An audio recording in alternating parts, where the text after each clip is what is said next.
Good morning all. हम लोग start करने वाले हैं बिल्डिंग मटेरियल की मैराथन क्लासेस। तो चलिए कंटिन्यू करते हैं, क्वेश्चन के थ्रू कंसेप्ट्स भी रिवाइज करते हुए चलेंगे। Next, the number of brick of size 20 into 10 into 10 centimetre required for 1000 cubic metre. याद रखना 1 मीटर क्यूब या क्यूबिक मीटर में 500 ब्रिक्स आएंगे। ठीक है, तो आपको कितना बोला है, 1000 मीटर क्यूब बोला है, इंटू 500 करोगे तो आपका ऑप्शन हो जाएगा डी। ठीक है, डायरेक्ट आप इसको इस तरीके से याद कर सकते हैं। 1 मीटर क्यूब में नंबर ऑफ ब्रिक कितने हो जाएंगे, 500। नेक्स्ट देखते हैं, IS code specification that the compressive strength of brick shall be determined by keeping the brick on edge on bed after slacking in water for 2 hours, after slacking in water for 24 hours। तो कैसे रखते हैं, on bed रखते हैं, मतलब जो normal brick होता है ना ऐसा एज वाइज खड़ा करके नहीं रखते हैं। ठीक है, जो आपका टॉप फेस मतलब जो फ्रॉग है ना, ठीक है, फ्रॉग ऊपर आना चाहिए।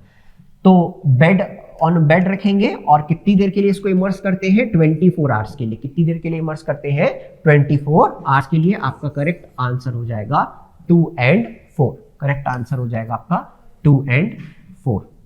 इन brick masonry motor strength should match, दोनों की स्ट्रेंथ क्या होनी चाहिए, लगभग सेम होनी चाहिए। Motor strength should match the brick strength. Motor strength should match the brick strength. The most important purpose of frog in brick is reduction in mass of brick, make key joint between mortar and brick, provide insulation by making brick porous, none of the above। तो अभी आपको बताया था कि इस तरीके से ये लेयर में अगर हम लोग प्रोवाइड करते हैं, ऊपर एक लेयर या कोर्स जो भी है और नीचे एक कोर्स है, तो इसके बीच में जो मोटार हम लोग फिल कर रहे हैं, ठीक है, तो ये क्या करेगा, जॉइंट प्रोवाइड करेगा, की जॉइंट। तो ये ऑप्शन आएगा बी। ठीक है, इसको मैच करना है। देखते हैं क्या क्या देता है। सबसे पहले आपका एल्यूमिना। एल्यूमिना क्या करेगा, प्लास्टिसिटी प्रोवाइड करेगा। एल्यूमिना क्या करेगा, प्लास्टिसिटी प्रोवाइड करेगा। दूसरा मैग्नीशिया। मैग्नीशिया नेक्स्ट, मैग्नीशिया पहले देख लेते हैं, ये क्या करेगा, कलर प्रोवाइड करेगा। मैग्नीशिया क्या प्रोवाइड करेगा, कलर प्रोवाइड करेगा। तो ए और सी, ठीक है, ए का 2 और सी का 1, ए का 2 सी का 1, ये आपका सी आंसर हो जाएगा। फिर आगे देख लेते हैं, सिलिका क्या करेगा, श्रिंकेज से प्रिवेंट करेगा। प्रिवेंट श्रिंकेज, क्या करेगा, श्रिंकेज से प्रिवेंट करेगा। और limestone reacts with silica during burning. ठीक है, और ये क्या करता है, ये एक्ट करता है एज अ फ्यूजन। ठीक है, ये फ्यूजन में भी हेल्प करता है। लाइमस्टोन मतलब जो लाइम हम लोग यूज कर रहे हैं, ठीक है, ये कैसे एक्ट करता है, फ्यूजन में भी हेल्प करता है। फ्यूजन मतलब एक प्रोसेस होता है, सब मिलता है और केमिकली रिएक्ट करता है। तो इसका आंसर क्या हो जाएगा आपका C, 2413। 2413। Next, why are brick soaked in water before using in the brick masonry. Brick रखा हुआ होता है ऐसे कोर्स में, लाइन उसकी बनी हुई होती है। जब भी हम लोग मंगाते हैं, तो जब हम लोग को एक्चुअली यूज करना होता है, सपोज 1-2 दिन बाद भी यूज कर रहे हैं, तो थोड़ी देर पहले उसको पानी में डुबो लेते हैं। क्यों डुबोते हैं, क्या क्या करेगा, फॉर रिमूविंग डस्ट। डस्ट हटानी है क्या, एयर वॉइड हटानी है क्या, एयर वॉइड, या फिर preventing depletion of moisture from motor, ये करना है, या रिड्यूसिंग इफ्लोरेसेंस। तो इफ्लोरेसेंस पानी में डुबाएंगे तो कम तो होएगा ही नहीं, पहली बात। बाकी देखते हैं, तो सबसे मोस्ट अप्रोप्रिएट जो इसका आंसर होगा वो क्या होगा, prevent depletion of moisture from motor. देखो, अगर मान लो कोई ब्रिक है या फिर 10-12 ब्रिक एक साथ लेयर में यूज किए, अब वो पहले ही ब्रिक सूखा हुआ है, तो उसकी टेंडेंसी यही होगी, वो किसी अगर उसको मॉइस्चर मिल सकता है तो वो मॉइस्चर को क्या करे, एब्जॉर्ब कर ले। तो जब भी नीचे में या ऊपर उसके मोटार यूज किया जाएगा, तो मोटार का जो मॉइस्चर है वो ब्रिक एब्जॉर्ब कर लेगा। ठीक है, अब मोटार किसका बना होता है, सैंड, वाटर और सीमेंट का। ठीक है, सैंड, वाटर और सीमेंट का। अब मोटार से ही अगर सीमेंट आप वाटर ही खींच लिए, तो उसका जो आपस में केमिकल रिएक्शन हो रहा है, या वो जो बॉन्ड बना सकता है या जो स्ट्रेंथ दे सकता है, वो नहीं दे पाएगा। ठीक है, जिसके कारण आपका जो बॉन्ड होगा वो क्या हो जाता है, वीक हो जाता है। तो इसको प्रिवेंट करने के लिए हम लोग क्या करते हैं, उसको ऑलरेडी सोक करते हैं, उसके बाद हम लोग यूज करते हैं। द मैन्युफैक्चरर ऑफ ब्रिक पग मिल इज यूज्ड फॉर। पग मिल किसके लिए यूज होती है, टेम्परिंग के लिए यूज होती है। ठीक है, पग मिल किसके लिए यूज होती है, टेम्परिंग के लिए यूज होती है। इसमें नीडिंग एक्शन होता है। इसमें क्या होता है, नीडिंग एक्शन। ठीक है, नीडिंग मतलब होता है गूंथना। ठीक है, तो सॉइल जो क्ले आता है उसको प्रॉपरली हम लोग क्या करते हैं, टेम्परिंग करते हैं, गूंथते हैं पग मिल में। Which of the following burnt in the Hoffman kiln during the process of manufacturing? तो Hoffman kiln में क्या बनता है, ठीक है, क्लिंकर, वार्निश, ब्रिक, बिटुमिन, ठीक है, दो आपको बताया था, एक होता है बुल ट्रेंच किलन और दूसरा क्या होता है हॉफमैन किलन। तो इसमें क्या प्रिपेयर होगा या क्या बर्न होगा, ब्रिक प्रिपेयर होगा। झामा ब्रिक, ठीक है, झामा ब्रिक क्या होता है, देखो जब भी हम लोग किलन में यूज करते हैं तो इस तरीके से लेयर बनती है। देखो सपोज मैं सेंटर में फ्यूल अज्यूम करके चल रहा हूँ, फ्यूल यहाँ सेंटर पे है, ठीक है, और ब्रिक की अलग अलग लेयर हम लोग प्रोवाइड कर रहे हैं। तो जो सबसे इंटरनल लेयर जो होगी, जो ब्रिक जो सबसे इंटरनल लेयर होगी वो क्या हो जाएगी, ओवर बर्न्ट हो जाएगी, क्योंकि उसको टेम्परेचर बहुत पास से मिल रहा है, ज्यादा मिल रहा है। तो सबसे इंटरनल लेयर जो होगी वो क्या हो जाएगी, ओवर बर्न्ट होगी। उसके बाद फिर नॉर्मल बर्न्ट होती है, ठीक है। फिर लास्ट वाली जो सबसे आउटर मोस्ट जो होती है ना, वो अंडर बर्न्ट ब्रिक की होती है। तो सबसे इंटरनल जो होगा वो क्या होगा आपका ओवर बर्न्ट, सबसे आउटर जो होगा वो क्या होगा अंडर बर्न्ट, ठीक है। तो जो सबसे इंटरनल होती है ना वो क्या होती है आपका ओवर बर्न्ट होती है, और इसके साथ में इसका शेप कैसा हो जाता है, इररेगुलर हो जाता है। इसको हम लोग एग्रीगेट की तरह भी यूज कर सकते हैं, इसको हम लोग एग्रीगेट की तरह भी यूज कर सकते हैं। When the bricks are to be used at site, fall test, ठीक है, fall test is a brick way to assess the strength of the brick.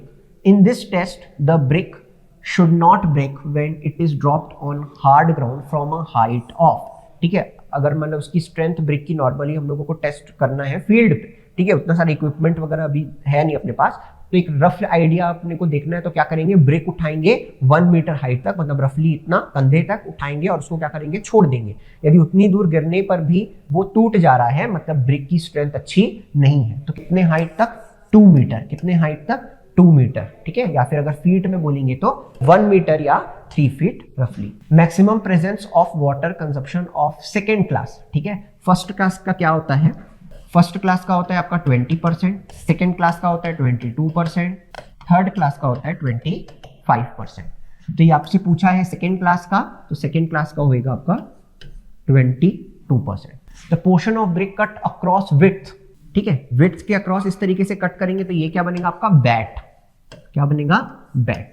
और लेंथ वाइज कट करेंगे तो क्वीन क्लोजर, ये क्या है था आपका length wise. Next, the crushing strength of first class brick should not be less than, किससे कम नहीं होनी चाहिए, तो 10.5 से कम नहीं होनी चाहिए। फिर से देखते हैं, फर्स्ट क्लास के लिए कितना होगा, 10.5 न्यूटन पर mm स्क्वायर, सेकेंड 7 न्यूटन पर mm स्क्वायर, थर्ड 3.5 न्यूटन पर mm square. Field test to determine the soundness of burnt brick, soundness burnt brick की अगर निकालनी है अपने को, प्रॉपर साउंडनेस है या नहीं, हम लोग क्या करते हैं, 2 ब्रिक उठाते हैं, उसको आपस में टकराते हैं, एक मेटालिक साउंड आना चाहिए, ठीक है। जैसे मेटल को अगर आपस में टकराएंगे तो जो साउंड आता है वैसा कुछ रिंगिंग साउंड आना चाहिए। तो क्या आएगा, देखो, striking 2 bricks against any of this तो नहीं रहेगा, ठीक है, striking 2 bricks against each other, listening the sound, ठीक है। ड्रॉपिंग ब्रिक क्या होगा, ये तो स्ट्रेंथ टेस्ट के लिए हो गया, ठीक है। स्क्रैचिंग किसके लिए हो गया, ये हार्डनेस के लिए होता है, आगे देखेंगे। The florescence is said to be moderate, आपको थोड़ी देर बताया था, अगर 10 to 50% तक रहा, ठीक है, तो उसको हम लोग क्या बोलेंगे, मॉडरेट बोलेंगे। तो मैक्सिमम लिमिट 50 है, इसलिए इसका आंसर क्या हो जाएगा, डी। 50 तक है, इसलिए उसको किस में कंडीशन में रखेंगे, 50%, ठीक है, ठीक है। अ किंग क्लोजर इज, ठीक है, a king closure is, king closure मैं आपको बताया था, ये इस तरीके से है, इधर से और इधर से ऐसा कुछ, ये कुछ इस तरीके से हम लोग इसको कट करते। तो क्या ये फुल ब्रिक है, ठीक है, क्या ये फुल ब्रिक है, नहीं, फुल ब्रिक नहीं है ये। उसके फिर लॉन्गिट्यूडनली हाफ है क्या, नहीं, हाफ तो किसी कंडीशन में नहीं है। ये क्या है, 3/4 ब्रिक, ये क्या है, 3/4 brick. The method of termination of the wall such a way that the brick left projecting alternate course for the bonding future horizontal masonry construction. आपको टूथिंग बताया था, ठीक है, वो ब्रिक आधी ऐसे कंस्ट्रक्ट हो रखी थी, इस तरीके से बाहर निकले हुए थे ये, ठीक है, तो वो क्या है आपका toothing. When a brick is cut into 2 halves longitudinally, तो इसको क्या बोलेंगे हम लोग, queen closure. The portion of brick which is so cut that the width of one end is half of the full brick, while the width of the other end is equal to the full width. फिर से हम लोग ये brick बनाते हैं, ये इसकी width है, ये वाली, इधर से ब्रिक हाफ है और इधर फुल है, इसको हम लोग इस तरीके से कट कर रहे हैं, ठीक है, इसको इस तरीके से हम लोग कट कर रहे हैं। तो ये वाला क्लोजर कौन सा हो जाएगा, आंसर क्या हो जाएगा आपका किंग क्लोजर, ये क्या हो जाएगा आंसर आपका किंग क्लोजर, ठीक है। Clamp burning, in clamp burning process at which angle bricks are to be laid, ठीक है। तो क्लैंप बर्निंग जब करते हैं तो 15 डिग्री पर हम लोग उसको लेड करते हैं और फिर फ्यूल के थ्रू उसका क्या होता है, पूरा का पूरा बर्निंग प्रोसेस होता है। Indian standard code for practice of brick work आपका क्या हो जाएगा 2212, इसके लिए आपका प्रैक्टिस के लिए क्या हो जाएगा 2212, ठीक है।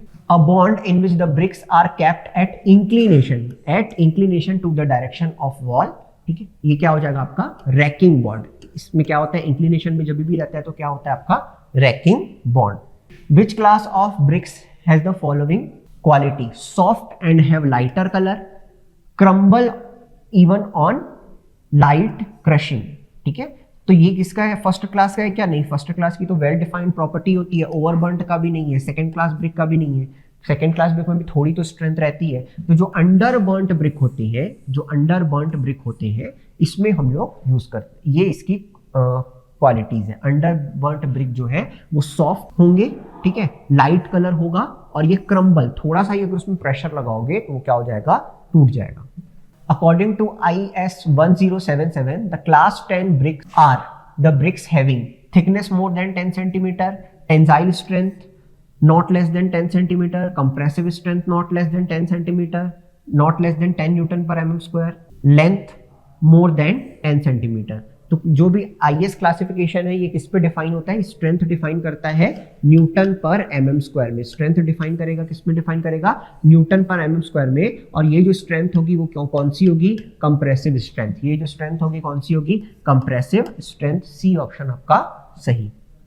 Type of masonry bond provided for heavy load, heavy load के लिए मैं आपको क्या बताया था, इंग्लिश बॉन्ड। जो भी लोड बेयरिंग वॉल होगी उसमें क्या होगा, इंग्लिश बॉन्ड। ये आपका सीजी व्यापम में आया हुआ क्वेश्चन है, ठीक है। Next, bricks are soaked in water, ठीक है, सोक्ड इन वाटर किसके लिए करेंगे, to remove dust, to remove air void, so that not absorb water from the cement mortar. Most appropriate क्या है, सी है। 1 2 3 आपको ऑप्शन में दिया है, सीजीपीएससी का क्वेश्चन है, लेकिन मोस्ट अप्रोप्रिएट आंसर आपका क्या आएगा, third only. Most appropriate answer आपका क्या आएगा, third only. Next, the 9 into 9 centimeter side of the brick is seen in the wall face is generally known as.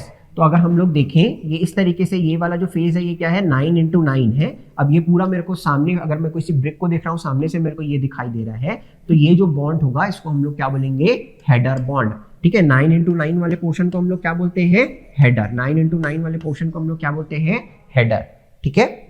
IS classification of brick is based on, किस पे based होती है, compressive strength, water absorption, dimensional tolerance if the above. तो तीनों पे based होती है, compressive strength पे भी डिफाइन कर सकते हैं, वाटर एब्जॉर्प्शन और डायमेंशनल टॉलरेंस। इस तीनों को वो क्या करता है, कंसिडर करता है, ए बी एंड सी, तीनों को कंसिडर करेगा, A B and C. Which of the following represent the portion of a brick whose one end is cut splayed for full width. ये जो आंसर जो होगा वो आपका क्या होगा, मिटरेड क्लोजर, ठीक है, D. Next, the construction of 10 centimetre thick partition wall you will prefer, ठीक है, पार्टीशन वॉल बनानी है, 10 सेंटीमीटर थिक रहेगी, तो क्या होएगा आपका स्ट्रेचर बॉन्ड। क्या होएगा आपका स्ट्रेचर बॉन्ड। इसको हाफ ब्रिक वॉल भी बोलेंगे, क्या बोलेंगे, half brick wall. A type of bond in brick masonry consisting of alternate course of header and stretcher। Course ही अलग है, मतलब यहाँ पे पूरा हेडर यूज होगा, नीचे फिर पूरा स्ट्रेचर यूज होगा।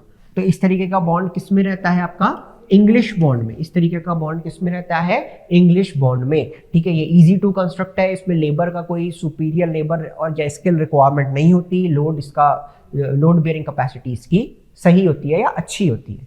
Minimum thickness of wall where single Flemish bond, single Flemish bond जहां भी यूज होगा वहां 1.5 ब्रिक वॉल उसकी थिकनेस होगी, 1.5 ब्रिक थिक बोल सकेंगे इसको। विच of the following is the harmful ingredient in brick, ठीक है, silica, iron pyrite, alumina, magnesia. तो सिलिका, एल्यूमिना, मैग्नीशिया ये सब तो हम लोग पढ़े थे, अभी सारा तो होना ही था इसमें, लेकिन आयरन पायराइट अगर रहेगा तो ये हार्मफुल सब्सटेंट रहेगा, ये ऑक्सीडाइज होगा और ब्रिक को क्या कर देगा, डिसइंटीग्रेट करेगा, ठीक है, आसानी से वो टूट जाएगा।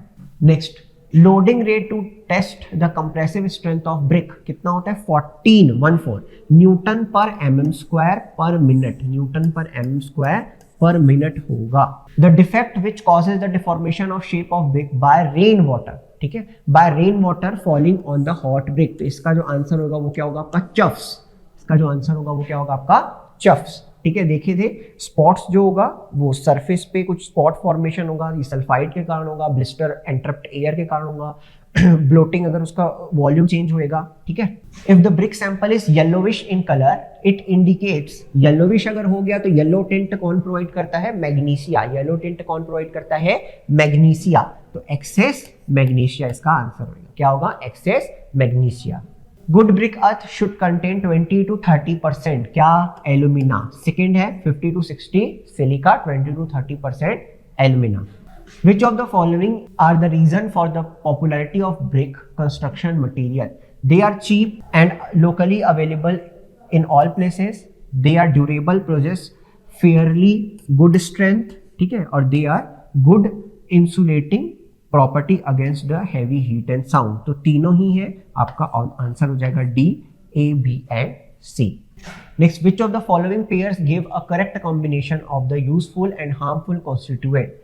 पहले अपने को देखना है यूजफुल देखना है, उसके बाद फिर हार्मफुल देखना है, ठीक है। तो लाइम एल्यूमिना, एल्यूमिना हार्मफुल है क्या, नहीं। सिलिका एंड अल्कली, सिलिका क्या हो जाएगा आपका यूजफुल होगा, और अल्कलीज जो है वो आपका क्या है, हार्मफुल है, ठीक है। नेक्स्ट देखते हैं एल्यूमिना आयरन, तो दोनों ही यूजफुल है। अल्कली मैग्नीशिया, तो पहले अपने को क्या बोला है, पहले यूजफुल बोला है देन हार्मफुल बोला है, तो अप्रोप्रिएट आंसर क्या हो जाएगा आपका B. Load bearing partition wall को हम लोग क्या बोलेंगे, internal wall. Load bearing partition wall को हम लोग क्या बोलेंगे, इंटरनल वॉल, ठीक है। Next, weight of common brick क्या होता है, 1600 to 1920 kg per metre cube. इसका यूनिट वेट अगर अपने को देखना है तो 1600 to 1920 kg per metre cube.